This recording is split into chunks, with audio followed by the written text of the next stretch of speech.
What's up, everyone? It's Denise Salcedo, and I'm very excited to introduce to you my guest for today. She is none other than WWE's own Peyton Royce. What's up, Peyton?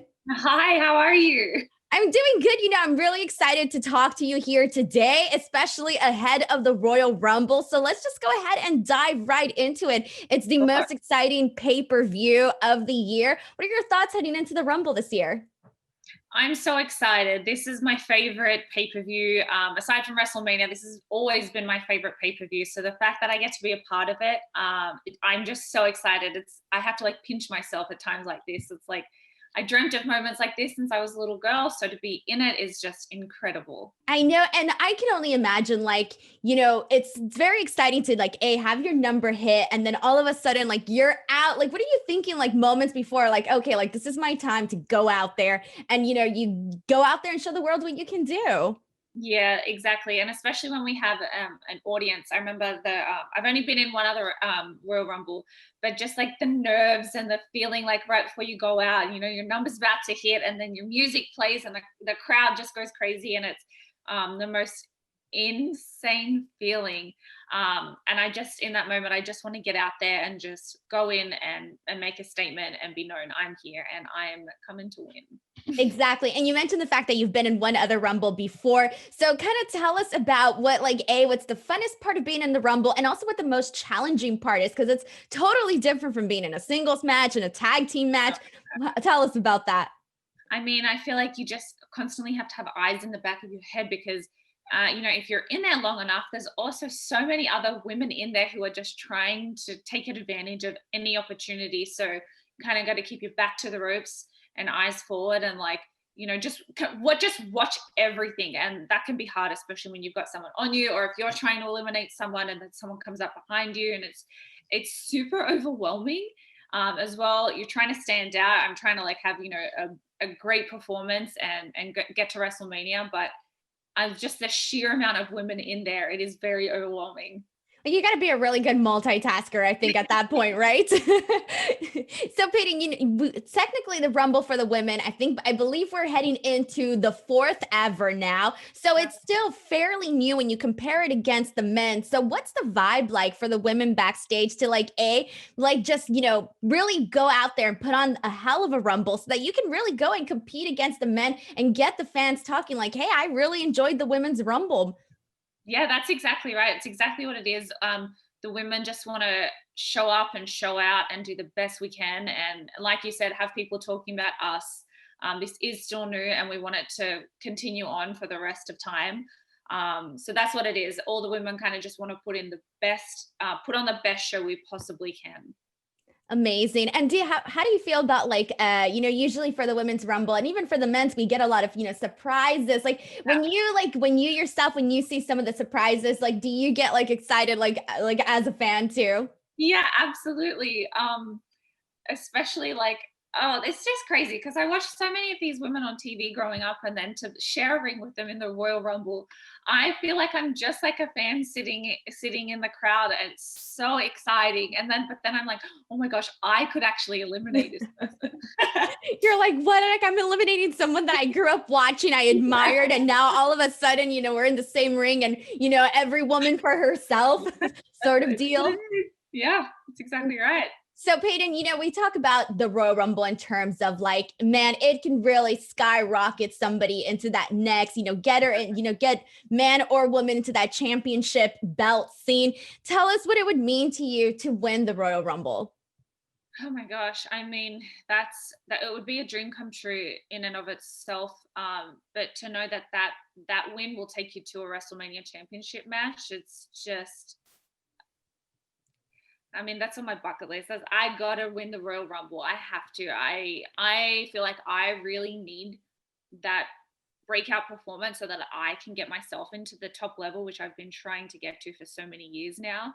And I feel like that's the way I'm going to be able to do it. To win Royal Rumble and then to have a championship match on WrestleMania in the same year. What more can you ask for? Exactly. The whole the dream package, especially not only that, also knowing that now women can be the main event at WrestleMania. That must also be exciting, just knowing that you can grab that opportunity. Yeah, absolutely. I'm so happy for the women who were able to do that 2 years ago. And they just, they set the path for us. Now it is possible, and it's not like, oh, what men's match is gonna main event WrestleMania. It's just like who's gonna main event WrestleMania? Is it gonna be a women's match, or is it gonna be a male match? A male match. A male match. That's what we're gonna call it It's that. exciting to know that there's just more. It's more exciting. You don't know what it's going to be. Exactly. So now, speaking of, you don't know what it's going to be or what or anything, and just like this journey that you've been on, I obviously have to circle back and talk about the IIconics, because you guys, have officially been, or well, have recently been separated. And so I kind of wanted to get in your brain and ask you what it's like to go from being, part of a duo, having your best friend, they're kind of going along this journey with somebody right next to you. And now that's no longer there. So is it for you, like, what are the challenges in terms of, is it more liberating for you, or how do you feel? So I thought at first it was going to be liberating because, we had been a team our whole WWE careers, and I absolutely loved our time together. But I was looking at the silver lining when it happened. I was like, okay, how can I make the best of this opportunity? Because it is what it is. It's an opportunity to go out and see what I can do on my own. That happened late last year, and I feel like I'm still trying to find my footing on my own. Billie is my tag team partner. In real life, she's my best friend. So to not have her with me, even just at work, where we work on separate days now, she's just my support system that I feel like I have lost, and I'm trying to rebuild that within myself. I'm trying not to rely on somebody else for that. So it has been really tough. I'm so happy for her. She's absolutely killing it on Smackdown right now. She's a comedic genius, and she's just thriving. And I hope that I can get there too. Exactly. And like, every time a tag team, separates or anything like that, you always have people saying like, sharing their 2 cents of what they think is going to happen with this member, what they think is going to happen with that member. How do you tune that out and just stay the course and say like, okay, this is the vision I have of myself. How can I bring this forth for the WWE universe to essentially see? Yeah, I think that's basically what you said. You have to tune it out, and you have to trust the process and trust your vision, and know that you just have to trust yourself that you're taking the steps to get to what you want to present, to be on your own for the WWE universe. They are a very passionate fan base, which I absolutely love. So every Monday and every Friday evening, we always get the tweets. Oh, we should put the IIconics back together, and hopefully one day we will be able to do that. But for right now, I think it's important for both of our careers that we do try and find ourselves on our own. Yeah, like I said, I think it can be very exciting because, like, you don't know what can come of it. Like, you Yeah, can discover something new in yourself that maybe you didn't even know about. totally, totally. And she's just as my friend, she's always brought me up. She's always like made me laugh and been there for me. Um, so now I have to do that on my own, which I feel like I just have to grow up. You're like, I gotta put my big girl pants on. Everything that there's that one Fergie song, the big girls don't cry. And I don't know. I always think of that song whenever, life gets rough and you gotta, get back up Yeah. there. So, Peyton, I have to ask you, you mentioned that Billie is your best friend, obviously, and you're not working on the same days anymore. How do you guys make time for each other to still, hey, chat and make sure you still have that bond? Yeah, honestly, we text every single day. We train together at night. We still go to ring training together. We still do catch ups. Last week we went out for lunch together. We were training together last night. We've been texting each other this morning. There's no stopping us. Like, you cannot get in between Billie and I. That's amazing. What did you think? I do have to ask because this was very, very cute. What did you think of her coming out with the Riot Squad and essentially being dressed up all, punk Billied out? Yeah. I mean, it made me laugh, which is what she always does. Even before the world really got to know who she is, I always said she's the funniest person I know. So she's just being Billie. That's who she is. That's who I know.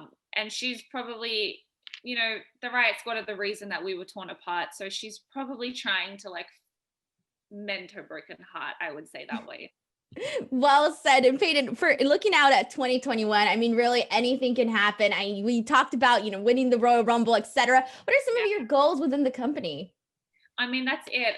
My first and foremost, I want to be Raw Women's Champion. So this is a fantastic opportunity this week for me to win the Royal Rumble and have that opportunity. That is at the forefront of my goals. That's what I want. I want to be Women's Champion, and I'm not going to give up until I do. Amazing. So now, Peyton, I do want to go ahead and jump into our lightning round portion of this interview. So this is a game that I do with everybody. It's usually the funnest part. I ask you 10 questions about yourself, just random stuff, and go ahead and answer them however you may please. And let's go ahead and do it. So are you guys ready for the lightning round with Peyton Royce? Here we go. Question number 1. Name a TV show that you can rewatch over and over again. Friends.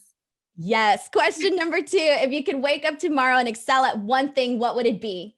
Singing. Question number 3. If you could invade any celebrity's closet, whose would it be? Maurice. Oh, yes. Question number 4. If you're writing a tour guide for Australia, what are the top places you recommend people to visit? Great Ocean Road in Victoria, Bondi Beach in Sydney. That's all I can think of. Cool. You'll finish the tour guide. It's perfectly fine. Yeah. Question number 5. What was your reaction to Gordon Ramsay's reaction of your fairy bread? It's exactly what I expected, unfortunately. Question number 6. What is your go-to movie theater or sporting event snack? Oh, popcorn. Nice. Question number 7. Favorite animated character? Animated, huh? Pokemon. Oh, that's cute. Pikachu. Yeah. Question number 8. What is your favorite city to travel to when you're on the road? I loved, we went to Singapore a couple years ago and I absolutely loved being there. Question number 9. If you could learn any other language, which would it be? Sign language. And last question number 10. Window, middle, or aisle seat on an airplane? Oh my gosh, this is a thing. I need the window because I get physically sick if I can't see out. I get like motion sickness. So if I cannot see out the window, I'm not a fun roommate. You're like, this isn't going to work. I got to get the view, got to get the comfort. It's just so much better. Yes. Oh, Peyton, I want to thank you so much for doing this interview with me. Before we go, where can people find you on social media? Feel free to plug in anything you'd like. I am Peyton Royce WWE on Instagram, Twitter, and I'm Payro from the Block on TikTok, which I should probably start using a bit more again. Yeah, those 3. TikTok can be seriously addicting though, like so really addicting. It really is. Awesome. Well, Peyton, it was really nice talking to you. I'll be rooting for you Sunday at the Rumble. Guys, do not forget to check out the Royal Rumble this Sunday on the WWE Network. I'm Denise Salcedo. This is Peyton Royce. Do not forget to give this video a like and subscribe to the channel for more interviews like this one. Until next time, we'll see you guys later. Bye, everyone. Bye.